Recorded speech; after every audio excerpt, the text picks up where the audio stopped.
દર વર્ષે 23મી જાન્યુઆરીએ નેતાજી સુભાષચંદ્ર બોઝની જન્મજયંતિના દિવસને પરાક્રમ દિવસ તરીકે ઉજવવામાં આવે છે.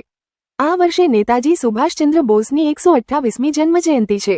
નેતાજી સુભાષચંદ્ર બોઝનો જન્મ 23 જાન્યુઆરી 1897ના રોજ ઓડિશાના કટકમાં થયો હતો. વર્ષ 2021માં નેતાજીની 125મી જન્મજયંતિ નિમિત્તે પ્રથમ પરાક્રમ દિવસ ઉજવવામાં આવ્યો હતો. તેમણે ભારતીય રાષ્ટ્રીય કોંગ્રેસમાં સક્રિય ભાગ લીધો અને વર્ષ 1938 અને 1939માં તેના પ્રમુખ બન્યા. વર્ષ 1939માં તેઓ કોંગ્રેસથી અલગ થયા અને ફોરવર્ડ બ્લોક નામની સંસ્થાની સ્થાપના કરી. જાપાન અને જર્મનીના સહયોગથી તેમણે આઝાદ હિન્દ ફૌજની રચના કરી અને દિલ્હી ચલો નું સૂત્ર આપ્યું. તેમનું પ્રખ્યાત સૂત્ર હતું, મને લોહી આપો અને હું તમને સ્વતંત્રતાનું વચન આપું છું, જે સ્વાતંત્ર્ય સંગ્રામમાં પ્રેરણાનો સ્ત્રોત બન્યો. જય હિન્દ સૂત્ર પણ તેમની સાથે સંબંધિત છે, જે ભારતનું રાષ્ટ્રીય સૂત્ર બન્યું. વર્ષ 2021માં પરાક્રમ દિવસનું ઉદ્ઘાટન કાર્યક્રમ વિક્ટોરિયા મેમોરિયલ હોલ, કોલકાતા ખાતે યોજાયો હતો.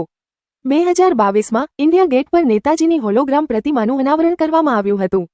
2023માં આંદામાન અને નિકોબાર દ્વીપસમૂહમાં 21 અનામી ટાપુઓનું નામ 21 પરમવીર ચક્ર પુરસ્કારોના નામ પર રાખવામાં આવ્યું હતું.